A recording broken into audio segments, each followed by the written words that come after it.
Shalom, selamat pagi saudara-saudari yang terkasih di dalam Tuhan Yesus Kristus. Selamat berjumpa kembali di dalam renungan pagi hari ini. Sebelum kita membaca dan merenungkan firman Tuhan, marilah kita bersama-sama mempersiapkan hati dan pikiran kita dan memohon tuntunan Roh Kudus. Mari kita berdoa. Bapa kami yang di sorga, terima kasih atas penyertaan-Mu sepanjang malam ini. Engkau telah memberikan kesempatan baru bagi kami untuk menghirup udara segar.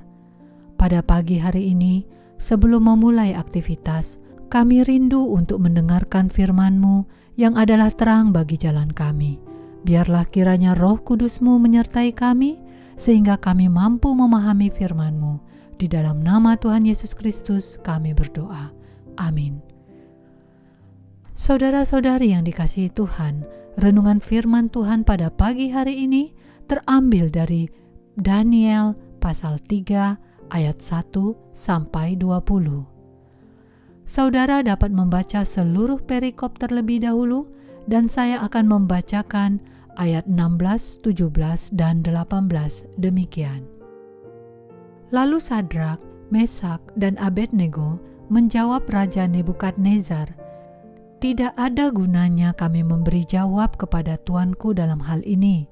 Jika Allah kami yang kami puja sanggup melepaskan kami, maka Ia akan melepaskan kami dari perapian yang menyala-nyala itu dan dari dalam tanganmu, ya Raja.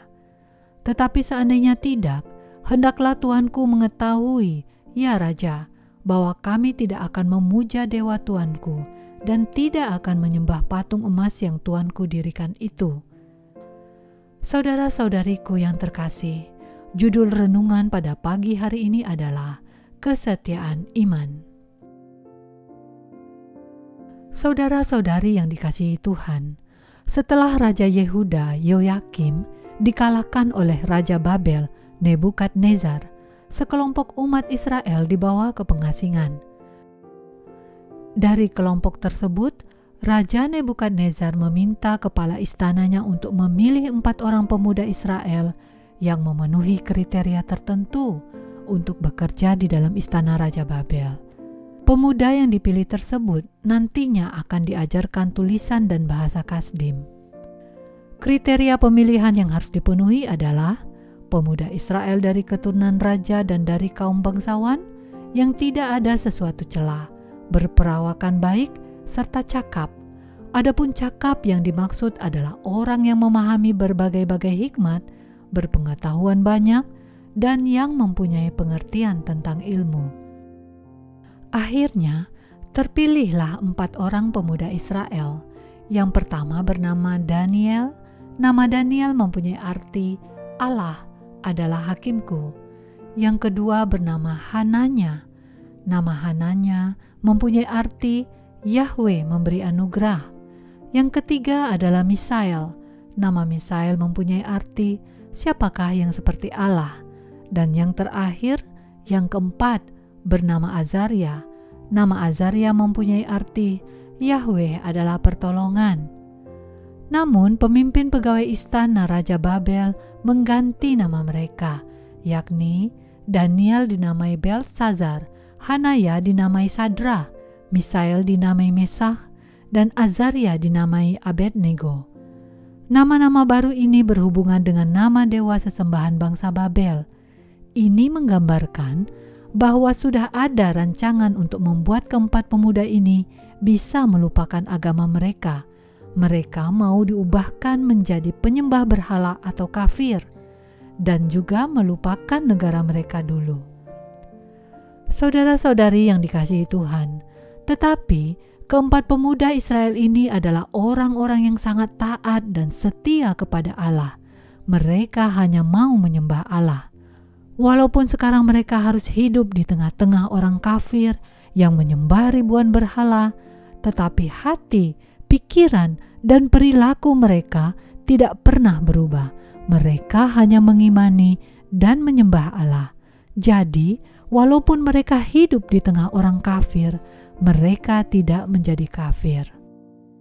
Saudara-saudari yang dikasihi Tuhan, Kesetiaan iman keempat pemuda ini kepada Allah diuji.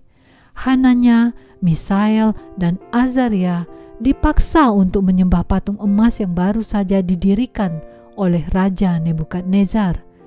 Ketiga pemuda ini menolak dan dimasukkan ke dalam dapur api. Malaikat Tuhan menyelamatkan mereka sehingga mereka tidak terbakar. Demikian pula Daniel yang tetap menjalankan ibadahnya, tetap berdoa dan memuji Allahnya seperti biasa walau dilarang saat itu, sehingga Daniel pun mendapat hukuman dimasukkan ke dalam gua singa.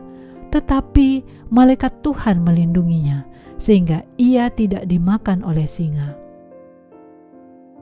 Saudara-saudari yang dikasihi Tuhan, walaupun nyawa sebagai taruhannya, hukuman tetap dihadapi dan diterima oleh keempat pemuda itu. Hal ini menunjukkan betapa mereka mempunyai kesetiaan iman yang luar biasa kepada Allah, dan iman mereka adalah iman yang dewasa, di mana mereka beriman tanpa pamrih. Mereka tidak terpaksa beriman hanya bila mendapat pertolongan dari Allah saja. Walaupun seandainya mereka terbakar, tetap tidak akan menyembah patung dewa Raja Nebukadnezar. Seperti yang dikatakan pada ayat 18 berbunyi, "Tetapi seandainya tidak, hendaklah Tuanku mengetahui, ya Raja, bahwa kami tidak akan memuja dewa Tuanku dan tidak akan menyembah patung emas yang Tuanku dirikan itu." Saudara-saudari yang dikasihi Tuhan, bila dibandingkan kehidupan orang Kristen zaman dulu, maka kehidupan kita sebagai orang Kristen saat ini jauh lebih baik. Sebelumnya, hampir seluruh rasul mengalami siksaan hingga mati. Mereka mati syahid hanya untuk memperjuangkan imannya. Demikian pula para pengikut atau orang-orang Kristen di banyak tempat juga mengalami penganiayaan. Berani hidup berbeda, orang-orang Kristen kala itu mengalami banyak siksaan. Saudara-saudari yang dikasihi Tuhan, di kehidupan saat ini, orang Kristen dituntut untuk hidup berbeda, khususnya dalam menghadapi sifat dosa. Walau secara psikologis orang lebih suka hidup sama atau identik dengan lingkungannya. Sebagai orang percaya, kita tetap harus setia memelihara iman kita dan berani hidup berbeda di mana saja, di tengah pergaulan dan di tengah masyarakat, juga di tengah lingkungan kerja kita. Harus berani hidup jujur dikala orang melakukan korupsi, berani mengatakan kebenaran di tengah dusta, hati tetap tulus di tengah banyaknya orang munafik, berbicara santun di tengah kata makian yang dilontarkan orang, dan lain sebagainya. Tetap setia kepada Allah, apapun kondisi yang kita alami, baik di dalam penderitaan atau kebahagiaan, menderita kerugian atau mendapat keuntungan. Dengan caranya, Tuhan akan menolong kita. Suka dan duka dipakai Tuhan untuk mewujudkan kehendak-Nya.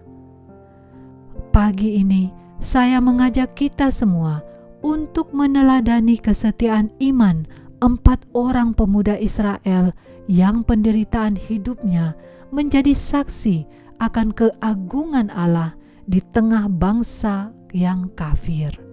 Dan marilah kita semua membaca serta menghayati Roma 8 ayat 28 yang berbunyi, "Kita tahu sekarang bahwa Allah turut bekerja dalam segala sesuatu untuk mendatangkan kebaikan bagi mereka yang mengasihi Dia, yaitu bagi mereka yang terpanggil sesuai dengan rencana Allah." Demikian renungan pada pagi hari ini. Tuhan memberkati.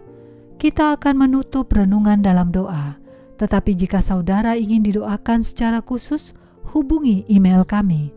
Kerinduan kami agar channel ini menjadi berkat bagi banyak orang.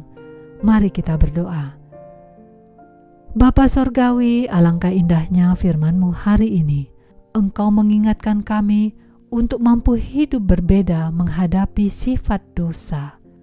Biarlah kiranya Engkau memberikan kami kekuatan sehingga mampu menjadi pelaku firman-Mu ini. Kami serahkan seluruh hidup kami dalam tangan kasih-Mu. Terpujilah nama-Mu ya Bapa, jadilah kehendak-Mu. Di dalam nama Tuhan Yesus kami berdoa. Amin. Saudara-saudari, mulailah harimu. Kiranya kasih dan anugerah Tuhan senantiasa melimpah di dalam kehidupanmu.